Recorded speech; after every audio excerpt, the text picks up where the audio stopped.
Hello, everyone, and welcome to Uncivil Law, where we learn through the misfortunes of others. As always, we hope you enjoy this legal education content, and today will be the day that I earn your subscription. For today's case, I'm going to try to do the impossible. I'm going to teach you about a very entertaining tax case. This is the case of Schneider National Listing versus United States of America. In this case, we learn the answer to a riddle thousands of years old about the ship of Theseus. When does the ship of Theseus stop becoming the ship of Theseus? So, as you may remember or not, the ship of Theseus is a famous ship. It is a ship that has exactly 100 wooden planks. And as it travels the seas, from time to time, its planks have to be replaced. And over the years of its wonderful service, every single plank of the ship has to be replaced. So the question is, when every single plank has been replaced, is it still the same ship of Theseus, or is it different? And if it's different, at what point did it become different? When the first plank was replaced? When the 99th was replaced? And so forth and so on. When did the ship of Theseus stop being the ship of Theseus, or was it always the ship of Theseus the entire time? The IRS has an answer for your question. The IRS has answered this enigma, and so for today's case, we're going to solve the ship of Theseus. When does it stop becoming the ship of Theseus? The IRS has your answers. Let's get started with this. Congress has taxed the sale of trucks by manufacturers, producers, and importers for over 100 years. The law defines a first retail sale to mean the first sale for a purpose other than for resale or for leasing in a long-term lease after production, manufacture, or importation. What all this means in non-technical terms is that a company that manufactures a big rig semi-tractor trailer and then sells, leases, or uses the tractor incurs a 12% tax on the first sale or lease. So essentially, the IRS has a sales tax on big rig trucks. So in addition to whatever tax you might have to pay under state law, for the first sale of a big rig tractor, you have to pay the IRS effectively a 12% sales tax. Okay. The IRS requires a company like the taxpayers here to file a form on a quarterly basis to pay any taxes that are due. Fair enough. Now, there is an exception that comes to play. Front and center of this appeal is a safe harbor. That's also in the law that Congress adopted in 1997 that permits companies to repair or modify tractors they already own and have already been taxed without triggering this excise tax. The safe harbor provision titled Certain Repairs and Modifications Not Treated as Manufacture provides the following. An article described in this law shall not be treated as manufactured or produced solely by reason of repairs or modifications to the article, including any modification which changes the transportation function of the article or restores a wrecked article to functional condition, if the cost of such repairs and modifications does not exceed 75% of the retail price of a comparable new article. So there is your answer to the ship of Theseus as far as the IRS is concerned. You have the right to modify and to repair your ship of Theseus, in this case, your big rig truck, which maybe you named Theseus because that would be hilarious. So if you named your big rig truck Theseus, then you can repair it and you can modify it up to a total of 75% of the cost of a new truck. At which point, once you cross the line, is yet another new truck. So if you spend 75%, it's a new truck all over again. But if you only spend 74%, it's the same truck as it always was. So there's the answer the IRS has, 75%. I hope this provides all the philosophers in the room much happiness. Now the answer, 75%. Yay. Notice how Congress has drafted the safe harbor. Recall that an underlying tax applies to the first retail sale of an article, like a tractor, which means the first sale after production, manufacture, or importation. The safe harbor establishes that some changes to a tractor do not qualify as manufacture or production. The consequence being that a company can lease, sell, or use that tractor without the transaction constituting a first retail sale because it has not occurred after production, manufacture, or importation. The 12% excise tax only applies to the first retail sale, so without manufacture or production, no tax liability applies. Complicating matters is the absence in the excise tax and the safe harbor of any distinction of the terms repair, modification, or retail price, nor is IRS promulgating a regulation. So Congress said you can do modifications or repairs. Didn't distinguish between the two. They mean different things, but didn't try to define them, or just said you can repair or modify up to 75% of the value. And also you can repair a truck that doesn't work or has been damaged into one that does work and isn't damaged. You can take your crashed rig that with a busted engine and you can repair it and you can make it like new or modified, as long as you don't spend 75% of the value in doing so. And it's still not a new truck. It's the same truck it ever was, says the IRS. Great. So where's the complication enter? From 2011 through 2013, rather than retiring a large set of its tractors and purchasing all new replacements, the company took a different tact.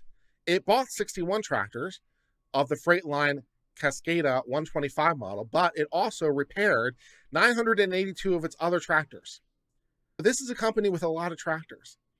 And it says, you know what? We could just repair our tractors instead of buying new ones. We'll buy 61 new ones, but we also will repair 982 of our other ones, so they'll keep running. Okay.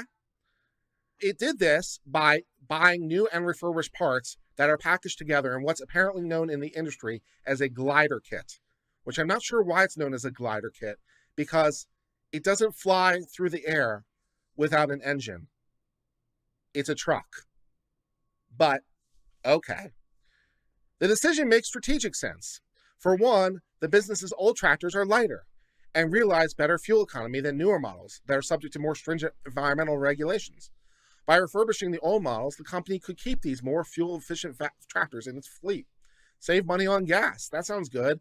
For another, the company's tax advisors counseled the company would have to pay a 12% tax if it bought new, but could avoid by refurbishing the old. So to buy new, you have to spend 100% of the money.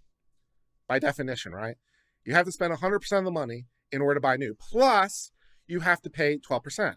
So you have to actually pay 112% to buy new. But if you only do 74%, you don't have to pay that 12% tax. Instead of buying 100% of truck and getting 100% of truck in value, plus you also have to give 12% to the IRS, for which you get no value, why not just fix your trucks? That way you get all the value you put in and you don't have to give any excess values. Hey, go repair. That sounds good. Reduce, reuse, recycle. And they're more fuel efficient. It's an environmentally conscious approach.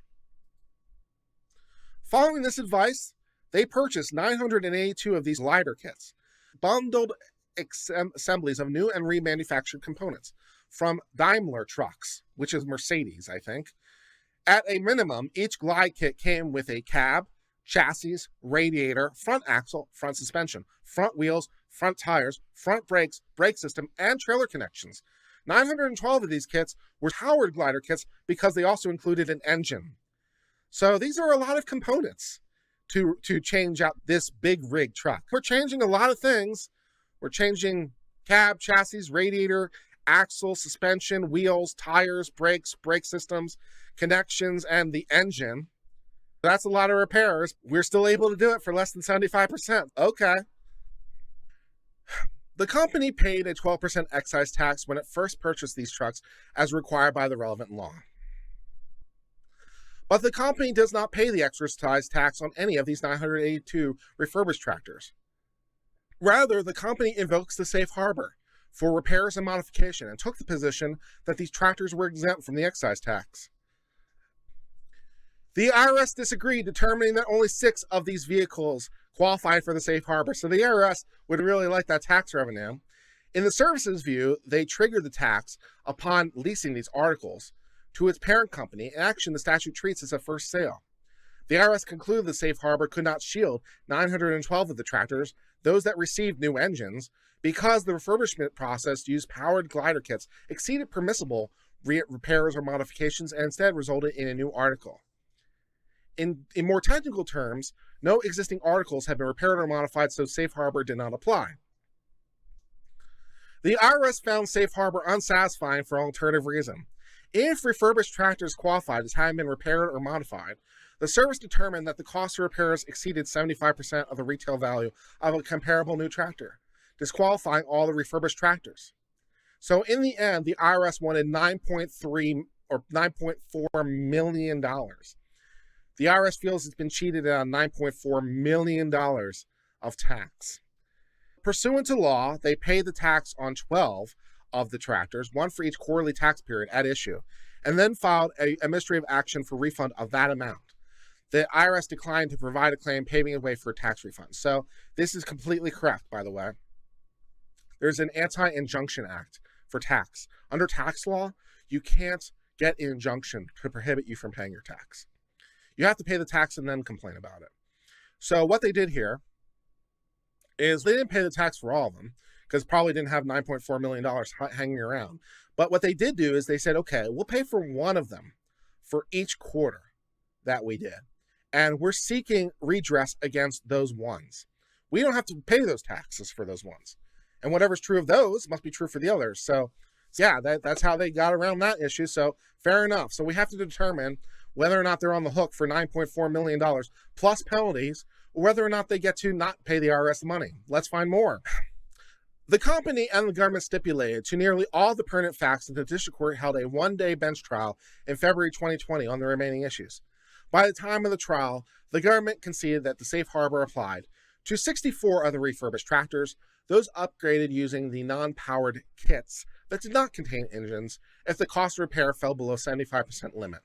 That left two issues for the district court to resolve: whether the safe harbor applied to refurbished kits containing engines, and second, how to measure the retail price as defined in the law. So now that we understand the issues at play, now that we understand the IRS would like $9.4 million, we have to, of course, go to the law. And what does the law have to say? So the IRS said, give us $9.4 million. So what does the Court of Appeals have to say? Do they have to pay that money? As in any statutory interpretation case, the proper starting point starts with the law and the statute. That's a good place to start. Our own examination of the language leads us to two conclusions. The safe harbor does not contemplate measurements for repair or modifications apart from the 75% test Congress expressly incorporated. And secondly, the appropriate measure for retail price is a market price in an ordinary arm's length transaction. Several initial observations are plain from the text of the tax law. To begin, the safe harbor instructs that something otherwise consisting of an act of manufacturing shall not be treated as manufactured for the purpose of assessing an excise tax. Congress designated the boundaries of the safe harbor by defining, or perhaps deeming, what shall not be considered manufactured: repairs or modifications made to an article that do not exceed in cost 75% of the retail price of the comparably new article. Although the statute does not explicitly define repairs or modifications, it gives some meaning to those terms by offering a parenthetical to confirm what those terms include. The repairs or modifications within the safe harbor, Congress made clear, include any modifications which change the transportation function of the article or restores a wrecked article to a functional condition. The substance of this parenthetical also confirms the broad sweep of repairs or modifications. We know from parenthetical that a tractor that has been worked on can be restored to working conditions without the refurbishing consisting the manufacture of a new tractor, so long as the cost of restoration falls below the 75% threshold. A tractor, for example, might sustain major damage in a head-on collision and require a new engine and cab, perhaps bundled in a powered glider kit, to be restored to working condition. The parenthetical in the law confirms that a large-scale repair can qualify for the safe harbor, so long as the cost does not exceed the 75% limit. What marks the line between repairs or modification and manufacture is the 75% cost measurement. That the business elected to refurbish its tractor using a powered glider kit does not disqualify those tractors from safe harbor. What would disqualify them, though, is the cost of refurbishments exceeding the 75%. So the IRS basically said this interpretation of the statute would be absurd because it means that they would be able to replace basically every component and it wouldn't be a new truck. And surely that's not what the law means, right? And the Court of Appeal says, no, that's what the law means. We can read. It says repair or modification. So you can do anything to it. You can repair it. You can modify it. If it's had a head-on collision, you can repair the cabin, replace the engine. You can modify it. You can do anything to it. The IRS said that's absurd. The Court of Appeal says that's what Congress wrote. We can read. So, not so much with the $9.4 million for you. The government begs us to differ with this conclusion. First, it urges to focus on the reality of what this refurbishment process looked like. A used tractor was dismantled, a few parts were recovered and combined with the ones from the new kit, and any components left behind were scrapped. In practical terms, the government contends, this process resembles the production of a new tractor, and calling it repair or modification is to read absurdity into the statute. At one level, we agree. No doubt the terms repair and modification do have distinct meanings and are not one and the same as manufacturer. But we cannot interpret these words divorced from their statute, so that any initial intuition that the terms bear distinct meanings must account for how Congress has used them in the text itself. So, yeah, maybe in some universe, manufacturer and repair and modification might have some kind of relationship to each other, but in this particular statute, they have a very clear relationship that Congress passed. They have separated the concept of manufacturer, on the one hand, apart from the concepts of repair and modification. Repair and modification is not manufacture. And it doesn't suffer the tax as long as it doesn't pass the 75% threshold.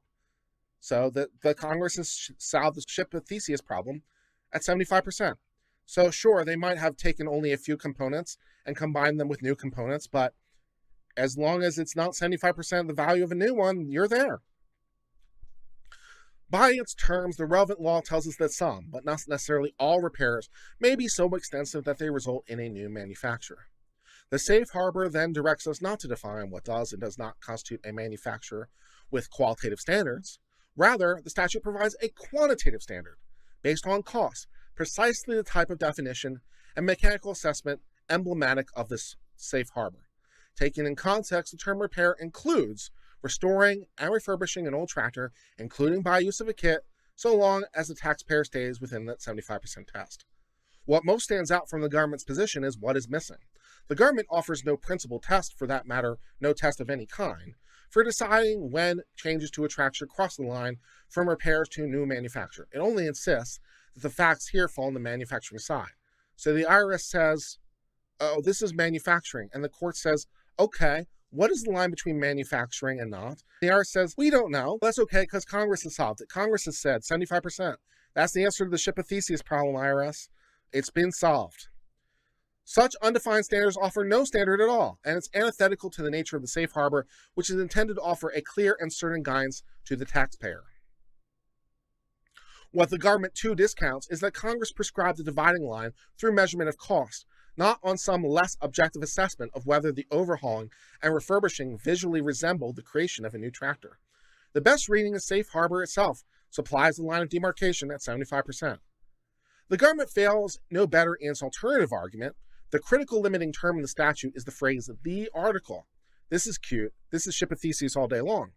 The safe harbor instructs that an article described in this section shall not be treated as a manufacturer or produced solely by reason of repair or modifications to the article. So the IRS is going full ship of Theseus here and saying, hey, it's not the same ship. It's not the same truck. It's not the same article. Congress's use of the definitive the government contends, demands the same identifiable article exists before and after. Ship of Theseus time.